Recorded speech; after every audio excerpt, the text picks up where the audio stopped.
On me pose la question si les prénoms ont une influence sur la personne. C'est clair. On dit que lorsque le papa et la maman se préparent à donner le prénom à leur enfant, en fait, c'est Hachem qui leur met cette idée-là, parce qu'en fait, c'est le nom de la Neshama. Parce qu'il est important d'appeler la personne d'après les prénoms qu'il a reçus lorsqu'il est né. Et pas avec toutes sortes de prénoms qu'on a rajoutés après, on ne sait pas d'où ça vient.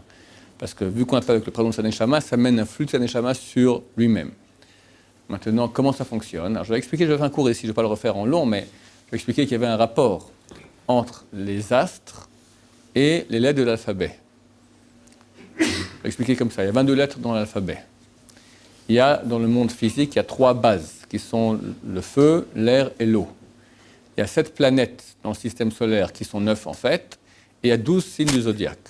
Et la Terre? Et la Terre, c'est elle qui subit tout. D'accord?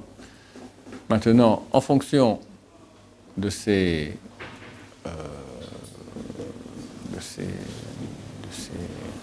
choses, il y aura une influence sur le nom. C'est-à-dire, les 3 bases qui sont feu, eau et air correspondent aux lettres Emesh. Aleph, Mem, Shin. Aleph, c'est l'air. Mem, c'est l'eau. Shin, c'est le feu. Les 7 lettres qui sont 9, ce sont les lettres qui reçoivent le dagesh. Beged, Kefret. Bet, Gimel, Dalet, Kaf, Pe, Resh, Taf. Le Resh, en niveau moderne, il n'a pas de dagesh, mais dans la Torah, il y en a avec dagesh. Dagesh, il y en a 2. Le dagesh. Maintenant, il y a 2 de ces lettres-là qui sont des lettres finales aussi. Beged, Kefret, Kaf et Pe. Donc, c'est 2 ça fait 7 qui sont 9. 7 qui sont 9. Ça correspond aux 9 du système solaire. Pourquoi 7 qui sont? Parce qu'il y a 7 qu'on voit, 2 qu'on ne voit pas. Mais on sait qu'ils existent par les calculs. Uranus et Pluton. Et 12 signes du zodiaque qui correspondent aux autres lettres de l'alphabet, les 12 qui restent. Attends, il y a encore maintenant aussi les voyelles. Il y a 10 types de voyelles. 10 types qui sont 5 et 5. Tu as A et A. A en ouvrant la bouche, A en fermant la bouche. Kamas, et Kmot, c'est une type fermée. A. Patar, ouvrir. A. Tu as le O avec le Vav, Cholam, et tu as le Kamatz Katam, comme Kol ou Onia, on écrit avec un Kamatz, mais on prononce O. Tu as le I avec Yud ou sans Yud. Tu as le E qui est le Tséré 2 points ou le Segol 3 points.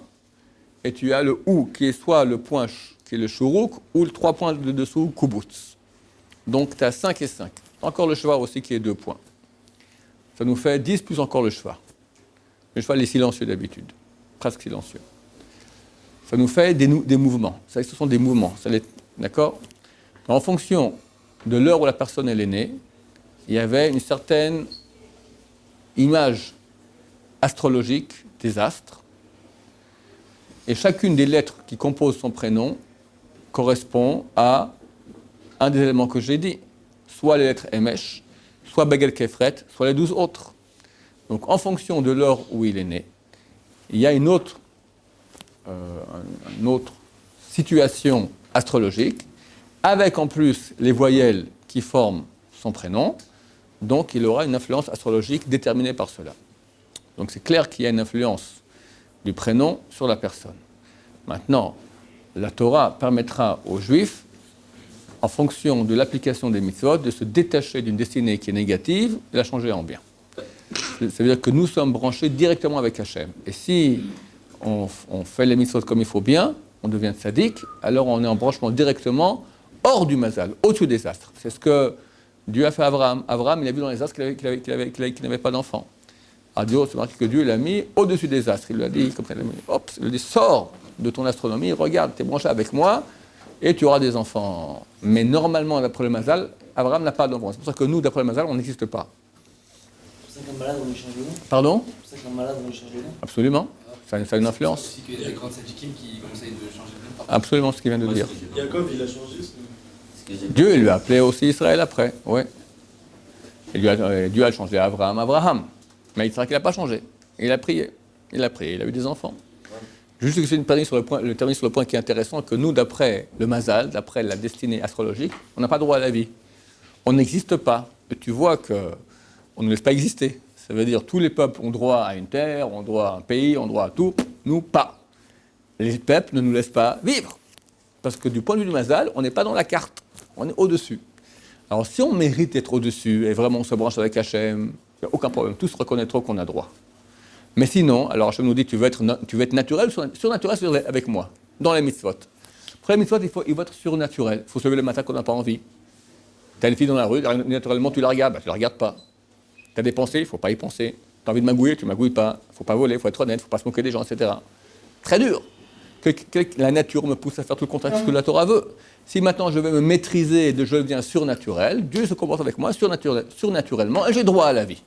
J'ai droit à le parnassa et beaucoup plus que tout le monde. Parce que je suis branché avec lui. Mais pour ne pas être branché avec lui, il faut mériter. Donc c'est un peu le cadeau que Dieu nous a donné. C'est marqué, lorsque le roi Salomon il a construit le temple de Jérusalem, il a demandé à Hachem qu'Hachem réponde à tout juif qui vient y prier selon son mérite. Mais les goïms qui viendront, qui lui répondent toujours. Un goy qui vient au temple, il est assuré que Dieu lui répond. Un juif, pas du tout. Pourquoi ? Car avec les juifs, on exige plus. Oui, il y avait une question ? Ouais. On dit qu'on ne doit pas donner le nom d'une personne qui est morte jeune. Oui. Mais moi, ce que je ne comprends pas, c'est qu'on parle de qui ? Parce qu'on va dire, par exemple, il y a quelqu'un qui meurt demain, il s'appelle Dan, il avait 14 ans. Ouais. Alors, je ne dois pas appeler mon enfant Dan. Exactement. En son nom. Alors, il y a presque tous les prénoms, C'est un problème. C'est un problème. Pourquoi ? Parce que, je répète la question parce que je ne sais pas si tout le monde a entendu ici, en tout cas les internautes. Il est extrêmement déconseillé d'appeler un enfant, quand il est né, par le prénom d'une personne qui est morte jeune. Pourquoi ? Parce que tu veux que cette personne qui est morte jeune, elle était passible de mort. Pas forcément parce qu'elle l'a fait dans ce Gilgoul, dans cette réincarnation, mais dans une réincarnation passée. Quelqu'un, par exemple, qui transgresse le Shabbat. Sachant que le Shabbat est interdit. D'après la Torah, il est passible de mort par choc cinétique. On appelle ça skila. À l'époque du temple, on le jetait depuis 2 étages. Aujourd'hui, accident de voiture. D'accord ? Alors, durant sa vie, il a fait pas mal de bêtises. D'accord ? Pour chaque fois, il est passible de mort. Alors, une fois, il meurt. Bon, une fois. Il te reste encore 400 fois. Qu'est-ce qu'il fait ? Il revient en Gilgoul. Il revient en Gilgoul et il doit mourir jeune. Parce qu'il est passible de mort. Et surtout qu'il doit mourir 400 fois, donc il faut qu'il revienne en Gilgoul plusieurs fois. Bon, j'espère que ça ne sera pas 400 fois et Dieu fera autrement, Bézat Hachem. Mais il se peut qu'il revienne très souvent en Gilgoul. Donc quelqu'un qui est mort jeune, on a une présomption que peut-être, des fois ce sont des tzadikim qui sont parfaits, qui sont revenus pour un petit truc et ils meurent jeunes parce qu'ils ont rien à faire dans ce monde-ci. On a un doute. Est-ce que l'enfant, la personne qui est mort jeune, est-ce que c'est un Gilgoul d'un tzadik ou le Gilgoul d'un rachat ? Si c'est Gilgoul d'un rachat, alors si on appelle maintenant notre enfant en son nom, il revient maintenant en Gilgoul dans notre enfant, il va mourir jeune. Et on n'a pas intéressé que notre enfant, il meurt jeune. Ça ne veut pas dire que tous les personnes qui sont mortes jeunes sont les rachats. Je le dis très souvent, c'est des tzadikim qui reviennent. J'ai fait un cours qui s'appelle Mort jeune, pourquoi ? Très souvent, ce sont des tzadikim qui reviennent pour faire. On voit que souvent des gens qui sont morts jeunes, c'est des gens parfaits, des gens très très bien. Pourquoi ? Ça arrive souvent.